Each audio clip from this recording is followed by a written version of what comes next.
All right, why don't you find the moment about A, and so you can get that.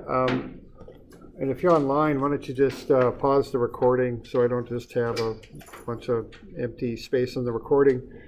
So pause the recording, find the moment about A, and then we'll go over it, okay? So you could start the recording up after you've found the moment about A.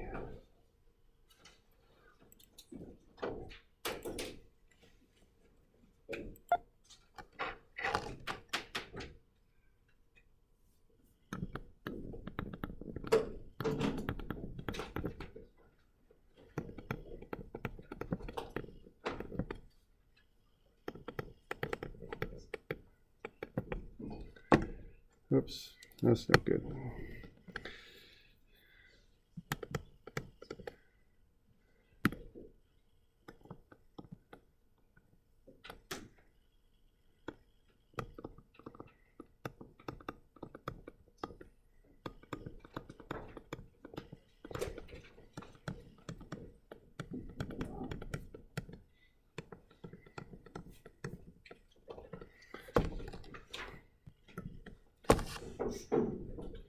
So we're doing all right with that?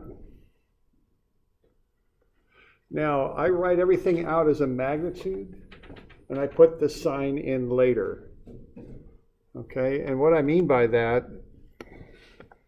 is this one. If I look here, that one's going to come around clockwise, correct? All right, so that's a negative, right? Good. And this other one,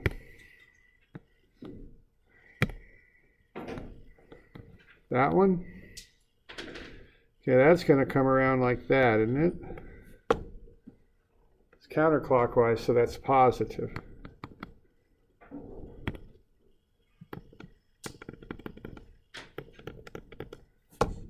Wait, we good? Got any questions on what's going on there?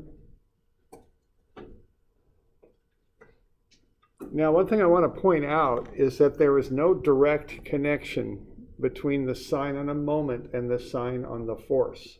People often try and do that, but it doesn't work, okay? We never converted these centimeters into regular meters, but the answer still shows Newton meters. Yeah, we're in meters. Oh, We are. Yeah. never mind. And you can go either way, though. I do that sometimes, so you can have Newton centimeters. Yeah. That'd be a reasonable unit. I don't know. That's one of those things. I usually like Newton meters, of course. Okay. All right, but notice this, that this cosine 55, 820 goes to the right, so it's positive, but you get a negative moment. The 820 goes down, which would be a negative force, but it gets you a positive moment, okay? So don't put those two together and try and make relationships there. Just put the numbers in parentheses, then look at how it's going to rotate and put the sign out front. I would not put I would not put a negative sign in here. I wouldn't do that because it just confuses things, okay? So I would advise against that, okay? So I just put the numbers in as magnitudes, then put the signs in. That's how I do that. Okay. So that's some basic 2D moment. This is a basic 2D moment. So we good with that? Questions? Okay. All right. And when you work through that, I think it's negative 177 when you get to it. Negative 338 plus 161. So you could write it like that. You could also write it like that with a clockwise arrow on it because the negative means clockwise. Okay? Either way. Right. So that's how those 2D moments go. And see, that works for an awful lot of engineering design. Most of the stuff I've done structurally, which isn't, not a whole lot actually, but we break it up into 2D. That's how we do it, okay? Now, this building is built on rectangles, right? It works fine. But there are times when it won't, when you have to do true three-dimensional stuff, okay? So that's the next little thing I want to look at. All right, so let's have a look at that.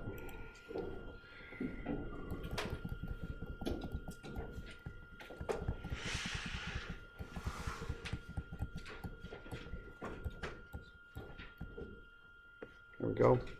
So let's say that that loader there, that trencher is picking up that big chunk of concrete and kind of twisting it around. See, that's going to be a three-dimensional moment is what that's going to be.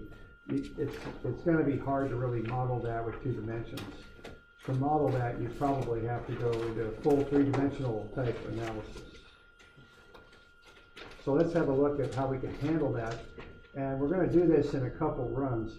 So I'm on page 270 is where I'm at. So first we're just going to look at what it really is. And we're going to look at that. Then we're going to look at how we model it, which tend to be rather different things. Okay. So 3D moments, we have the twist about a line through a point and parallel to the x-axis. That's an I moment. Y-axis would be J, and Z-axis would be K. So you determine the component of the moment based on the axis about which it rotates. So if you talk about a J moment, that means the moment rotates about the Y-axis. To determine the signs, use the right-hand rule. Twist your fingers of your right hand in the direction of the moment. Your thumb will point look at the direction your thumb points. Okay. So if the thumb points in the positive direction, it's a positive moment. Negative direction, of course, it's a negative moment.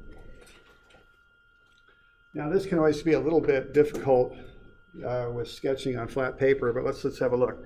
Let's say we're going to look at the moment about A caused by that 300 Newton force, and let's look at the I component of the moment, the X component.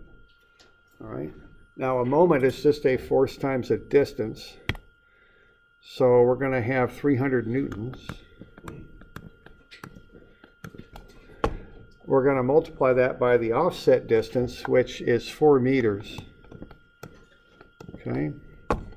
Now, if you look at that dashed line, that goes through A and it's parallel to the x-axis.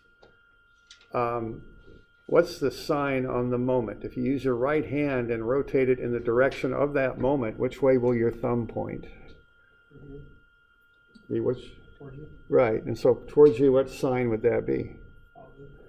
Yeah, so that's coming around like that. That's positive, right? So if you rotate your fingers that way, your thumb comes out of the page. You want to write with that? Okay. Now, one thing I'll point out to you is this is a Z force, and the distance is a Y distance. That's not a coincidence that it's an X moment. When you look at the force and the distance and you combine them and look at the component of the moment, you should get an X, a Y, and a Z. So a Y distance, Z force will get you an X moment. An X distance, a Y force will get you a Z moment. You cover all 3 of the letters when you put this stuff together. Okay. Okay. How about the other one? Why don't you get the magnitude and the sign on the other one, the one below this one here.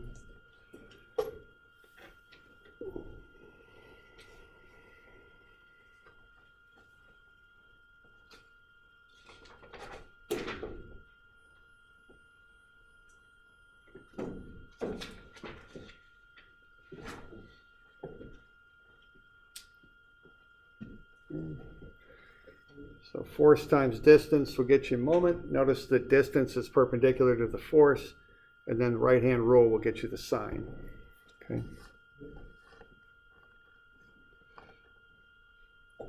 Yeah, and you look at whether your thumb comes up out of the page, which is positive, into the page would be negative. Okay, that's the deal. Okay. So negative 1,800 Newton meters, negative into the page. Okay. So that's the basics of a 3D moment. You label the moment based on the axis about which it rotates. This is rotating about a line parallel to the x-axis, so it's an I moment, an X moment, signified by the unit vector I. Okay. All right, now we have to kind of step this up, because when we do these 3D moments, we're dealing with forces that are angled in 3 space. So let's have a look at page 280, and let's say we've got a block, and we're going to support the block by a little rod there, and we want to find the moment about point A. Now we've got that force in there, 600 newtons, and the force goes from B to C. You're given the coordinates of all of these points, which are kind of given as the dimension of the block. So RB will be 0.4 in the x, 0.7 in the y, and 0 in the z. Point C will be 0.4 in the x. No, that's A, I'm sorry. C will be 0.2. All right, so the first thing I want to do is, if I want to find the moment of that force about A, which is what I want to do here, I got to vectorize the force, okay? And I'm thinking we've done this a few times, so I just went ahead and did it for you. Again, you should know how to do this, okay? So I want the force goes from B to C. I'm going to take C minus B. I'm going to take the square root of sum of the squares and get the magnitude. I'm going to divide through by the magnitude and get a unit vector, and then I'll scale the unit vector up by 600, and that will get me the force vector. So there I am.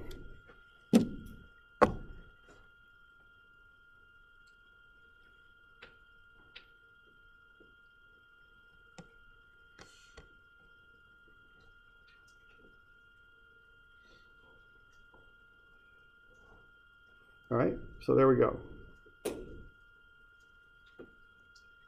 So there's the force vector, just done the way we've done a lot of force vectors. Now what we want to do is find the moment it causes about A. So to do that, we're going to put that force vector anywhere along its line of action and then analyze the moments it'll create about A. And we'll use the right-hand rule to find the moments, okay? So I'm going to put that force at C. I could put it at B, I could put it at C, I could put it at any point on that line. Let's put it at C, and let's figure out if I have those three components of force shown. And I notice how I drew the force. I did that on purpose because it makes it a lot easier to see the moments. I put the X, Y, and Z components of the force at C. So negative 289 for the X, negative 506 for the Y, and 144 for the Z. Now I want to see what sort of moments those cause about the different axes, X, Y, and Z. Okay. Now we're going to visualize this. This is how we're going to start it. Now, from my experience, some people do this better than others, okay? Some people just have kind of a natural ability to see stuff in their mind's eye. Some people a little less so. And don't worry, because I'm going to show you a nice little mathematical operation that'll do this for you automatically, okay? That'll be after we do this. But I do want to at least show you what these moments are and what they mean, okay? So let's have a look at the let's see, let's start with one. How about 506, okay? What is the 506? What kind of moment does that cause about A? If you look at how that would twist about A, think of that as being like a rocket or something like that, and think of having a rope that goes from A to C like that. What would happen if you apply that 506? How will that rotate about A? What's it going to do? Okay.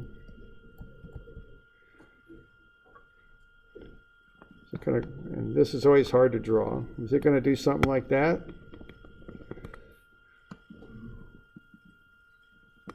You with me there?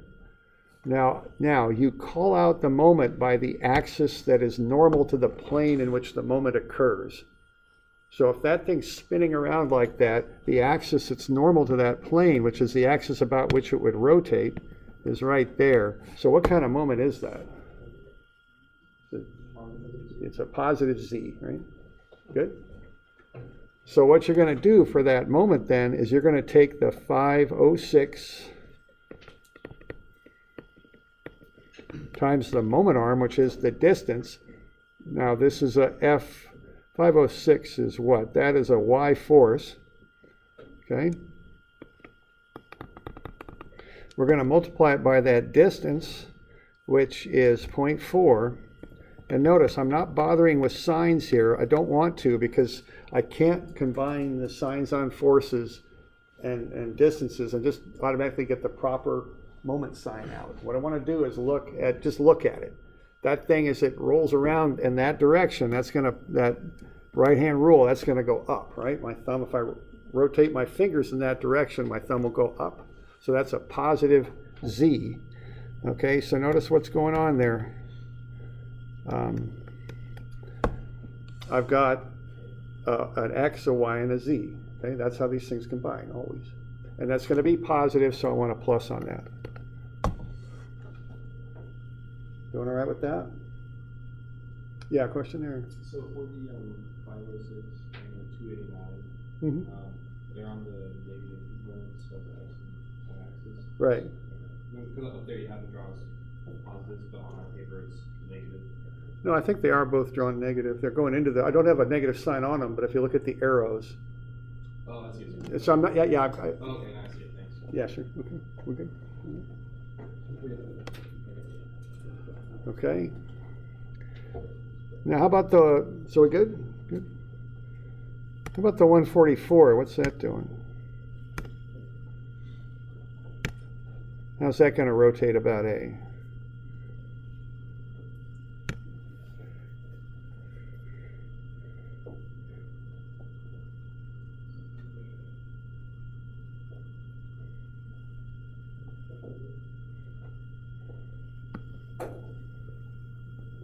Hard to draw, but is that about it? Okay. Now, which way would that axis point? What do we got? Turn your fingers that way. Which way does your thumb go? Yeah, positive. Kind of going that way, right? So what we're going to have there is the 144 is an FZ. What is that? That's 144.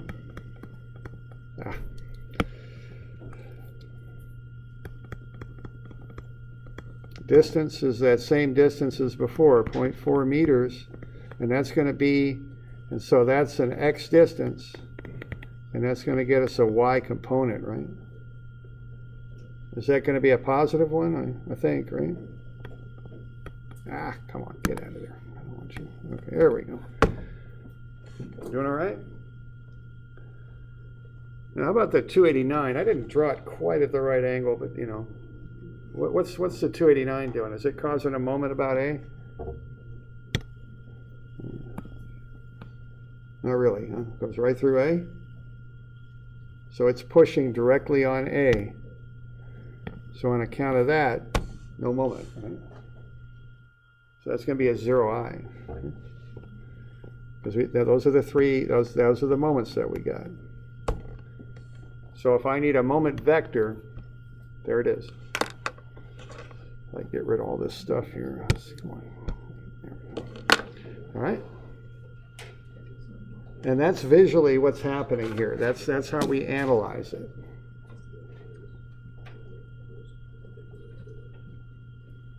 Okay.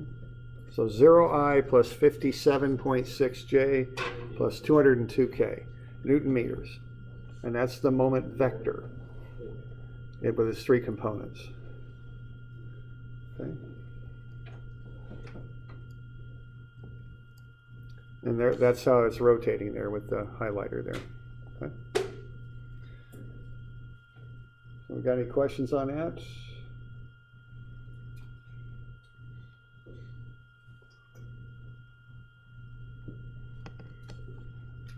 Okay. All right.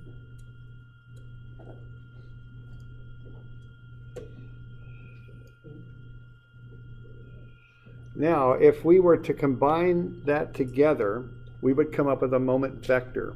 And again, in 3-space, it can be just hard to draw this on a piece of paper. But what I'm doing, I'm saying, okay, I'm not going in the X, I'm starting at A. I'm not going in the X direction at all, because that's 0. In the Y, I'm going a little bit this way. And then in the Z, I'm going about 4 times what I'm going in the Y. I'm going 57.6 in the Y, about 4 times that in the Z. So if I connect those together, there's the moment vector.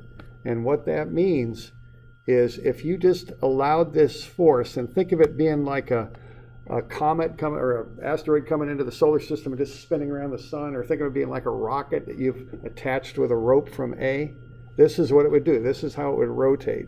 This vector is normal to the plane in which that thing would rotate. That's the meaning of the moment vector. When you look at rotational vectors, that's how they're defined.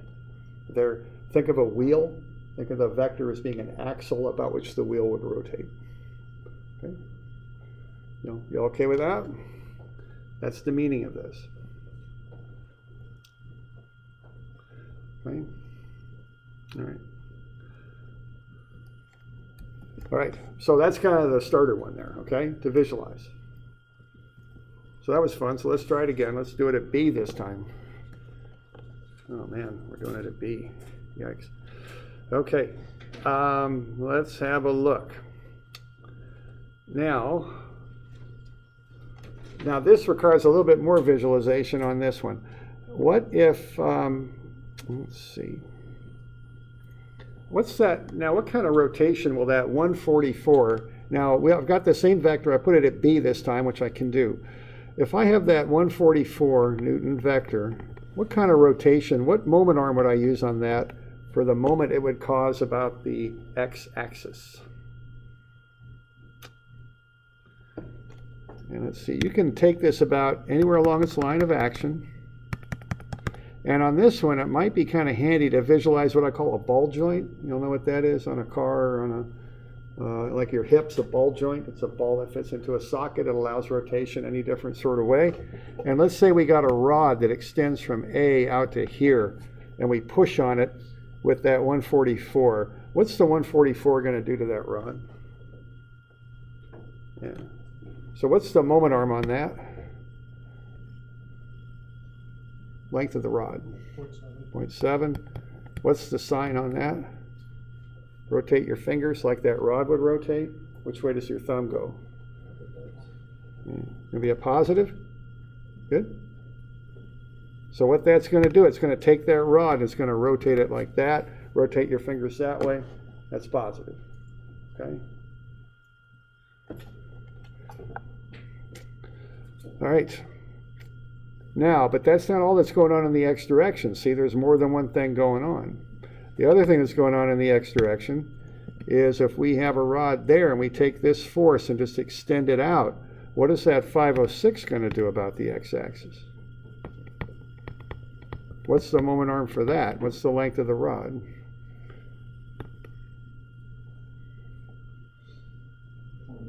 Yeah. Didn't mean to do that. Let's see. 0.2 meters. What's the sign? Yeah, see, that's coming around that way, isn't it? Thumb into the board. Okay. So we got two x components. One positive, one negative. Psi. Okay, let's have a look at the, how about the 289 again? Now this one might be better seen by a little different analogy. Let's say we've got a door, all right? This is a door. And let's say there's hinges on the door. The hinge line of that door is parallel to the y-axis, so it's going to rotate about the y-axis, right?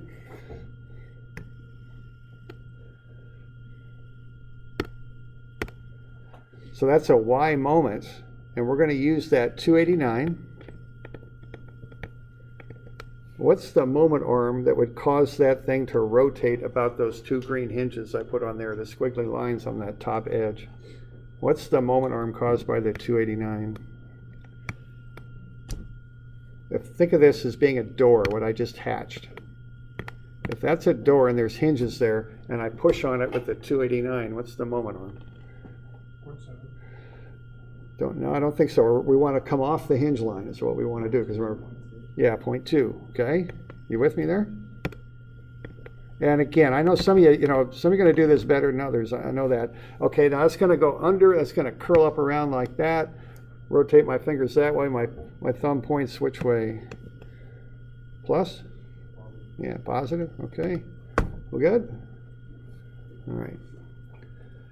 Now, how about the last one there, which will be the 506, the 289 again. See, that 289 causes a J moment, but it does something else also, okay? Now, if I switch the hinges on this thing, and I'm sorry, this is going to be a bit of a mess, but let's put some hinges over here. Make that a hinge door, and I pull on that with that 289 right here. What's that going to do? How's that going to rotate? Hinge line is in the Z direction. Positive, right? As I wrap around. What? And I got 289, and what's the moment arm?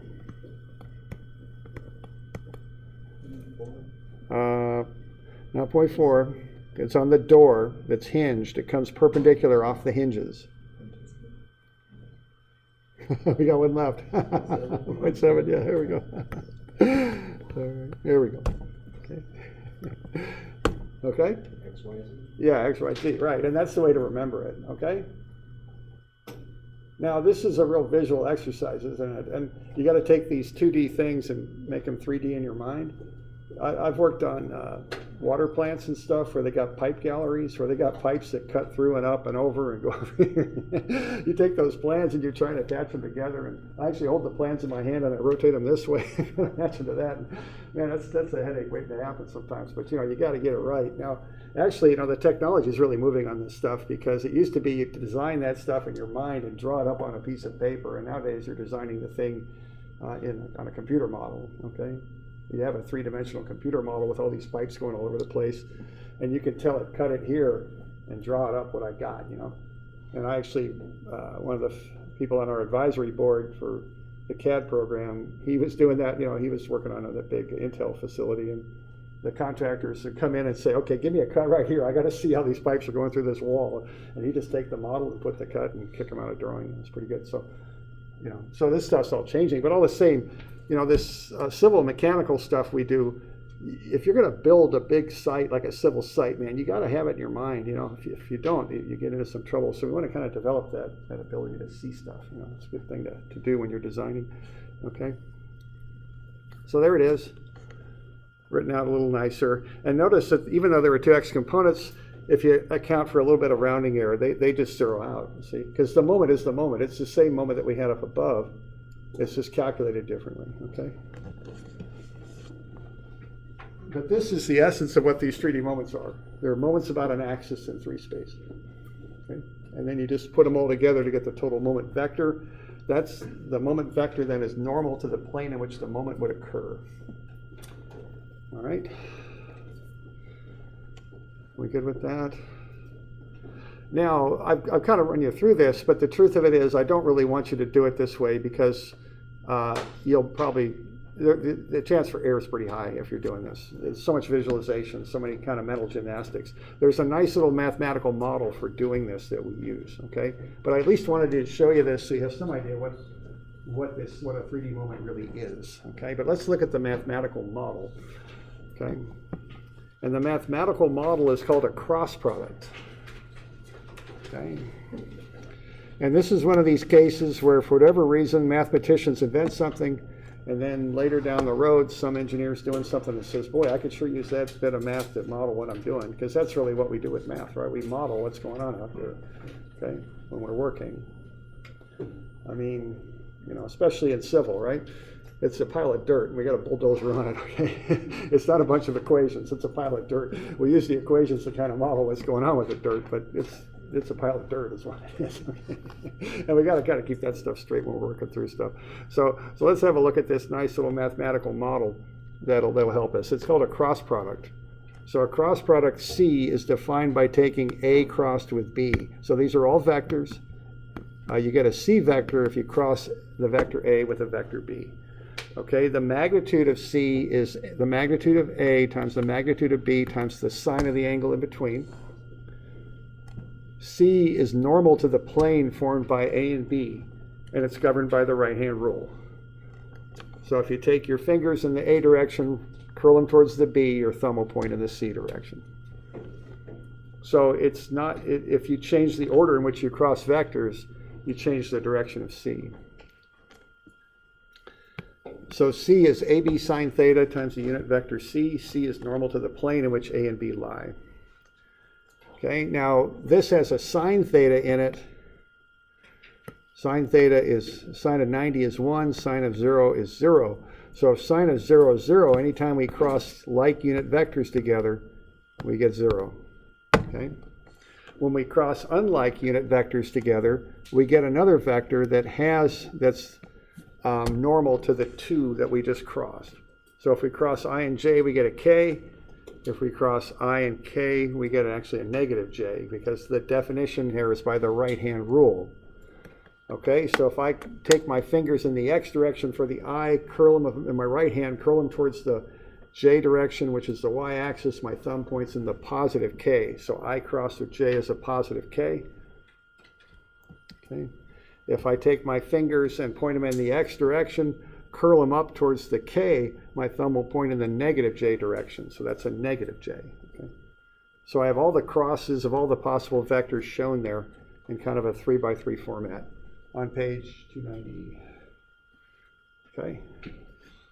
So if I'm going to cross two sets of vectors together, A and B, A will be AXI plus AYJ plus AZK, and B will be BXI plus BYJ plus BZK. If I cross them together, I combine every possible combination of A and B. So I'll have AX, BX, I dot I, AX, BY, I dot J, AX, BZ, I dot, I'm saying dot, crossed. So I'm sorry, AX, BX, I crossed with I, AX, BY, I crossed with J, AX, BZ, I crossed with K, etc., etc., okay?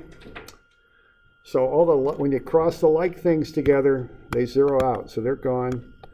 So you're going to end up with 6 terms, 2 I's, 2 J's, and 2 K's, and I collected them all right there. So that's how you do a cross product. Okay.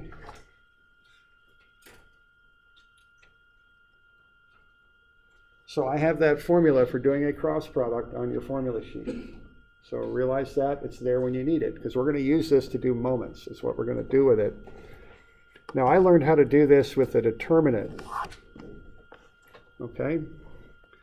And I have a very scary math professor that taught me that, so I always do it this way because I don't want to get him angry even 40 years later. I just don't want to do that. This is how he taught me. This is how I do it. Now, you might do it differently. I don't care how you do it, okay? I give you the formula right on the formula sheet. But I'm going to use a determinant just because I learned it that way, and that's how I do it. So if you use a determinant, what you do is you cross off the top column first, or excuse me, left-hand column, which is the I column, top row, and cross what's left. Like that. So you're going to get AYBZ minus AZBY, okay? You cross them.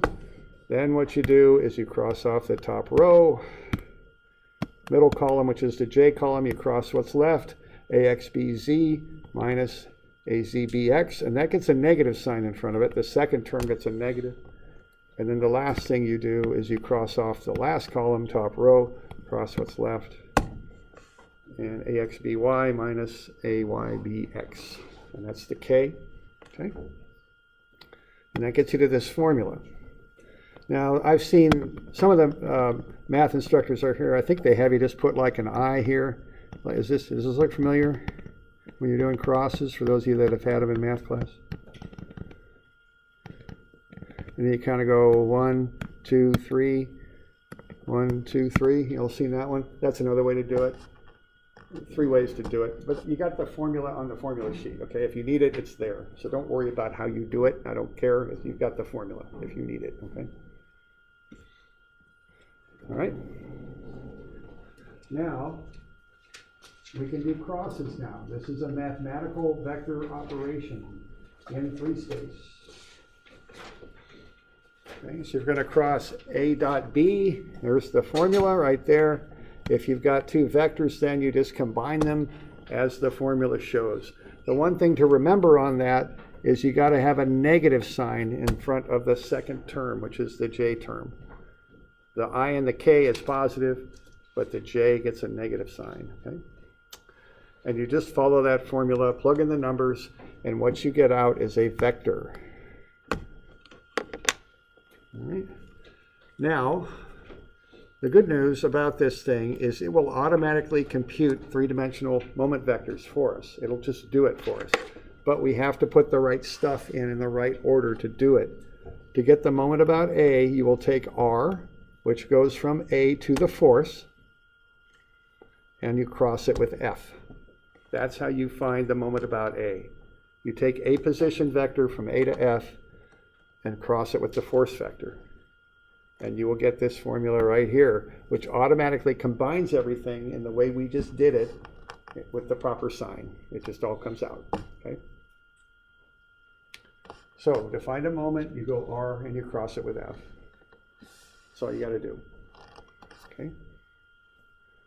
And by definition, the vector, the moment vector, will be normal to the plane in which R and F lie, just as we were talking about. The moment is a wheel, the moment vector is the axle of the wheel. Okay? It all kind of works out. All right? Now you might be wondering why that works. Okay? It goes to the fundamental idea of what a cross product is. What it is, the cross product, if you have C, if you cross A and B, what it is, what you would have for your cross product is the magnitude of A times the magnitude of B times the sine of the angle in between. That's what you get. Now, when I'm doing this stuff and I want to figure it out, I often make simple models that I can kind of look at and understand. I can understand 2 dimensions. So down at the bottom of page 200, or middle of page 300, I have an explanation of this, okay? So what I have is a 2-dimensional situation. I got a force. I've got the point about which I want to take the force, which is A, and then I have any position vector from A to the force. Notice it's not perpendicular right now. It can be any position vector I want. Well, that wasn't supposed to happen. I'm not sure what just occurred there. Let's see. There it is. All right, there we go. Let's try this again. All right, so now if I go back into 2 dimensions, what? The moment is the force times the distance, right? With the distance perpendicular to the force. Well, if I take my random position vector R, and I've got this angle between the 2 vectors theta, if I take R sine theta, I get D, which is the perpendicular distance. And then I multiply that by the force, okay? So if I take R cross with F and do a cross product, what I get is R sine theta, which is the perpendicular distance, times the force. This comes right out, okay? So the bottom line here is this cross product will compute a 3D moment for you. Okay?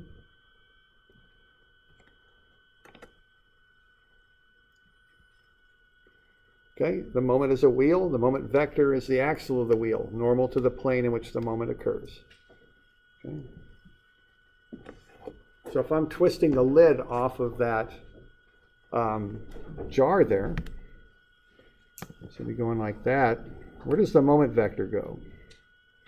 It's positive, yeah. Right or left? Which way does it go? Yeah, the moment vector is going to do something. It's hard in 3 space to do it. The moment vector is going to do that. Right-hand rule, okay? That's what the moment vector is. Good. Okay. Now let's just do one of these. We got just a couple minutes and we can knock through one. Let's look at the next page and let's just do this. All right. And this is how I would recommend doing these 3D moments, because this will just kick them out. If you get the proper position vector, the proper force vector, it'll just come out. You don't have to do all this visualization kind of stuff. Okay. So I'm going to do the same problem, but I'm going to do it with a cross product this time. 600 Newton force going from B to C. Same derivation before, I'll get the force vector. There it is. Exact same thing that we just did. They even copied the same stuff over. It's the same exact stuff that we did on page, I think it was 290. Same thing. Maybe not, 280. 280, yeah. Exact same thing. Okay, now if I want to find MA, I can put FBC anywhere along its line of action, and then I can do a cross product. So I'm going to put it at C. So I'm going to put FBC, and I'm going to put it at C. I can put it anywhere I want, and the simplest place to put it is at C. There is my position vector from A to C. What's RAC? How do I get from A to C?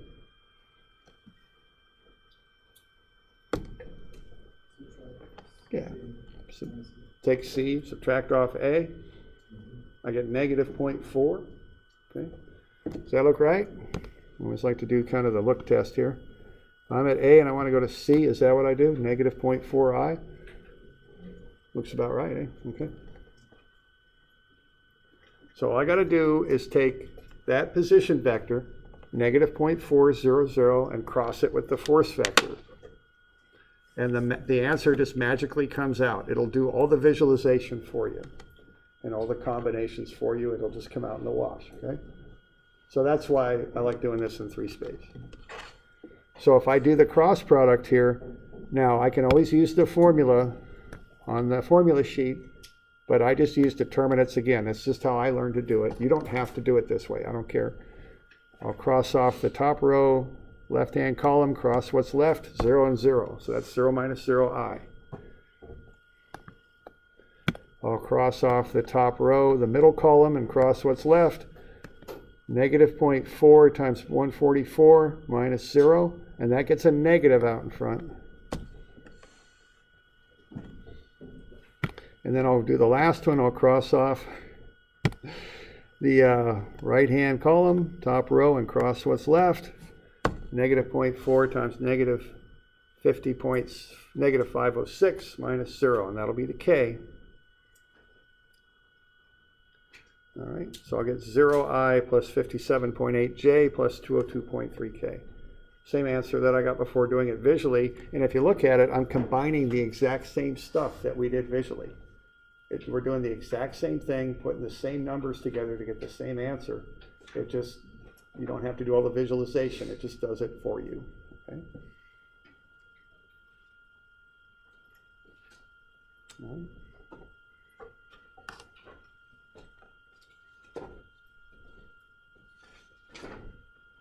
You doing okay? Questions? Okay. All right. Now let's see. We got a couple of them due Friday. We'll cover them tomorrow. We'll finish up moments tomorrow. Okay. Now we probably got a midterm coming up. I don't think we're going to do it next week. I think we'll do it the week after. Is that working for people? About like a week from Monday, maybe? I don't know. You guys, I mean, you know, some classes, they just say the midterm is here and it's on the syllabus and all that. I don't quite do that, but I like to work with you a little bit. I mean, you got anything terrible coming up Monday? The Friday before. So that's good. So you got the weekend.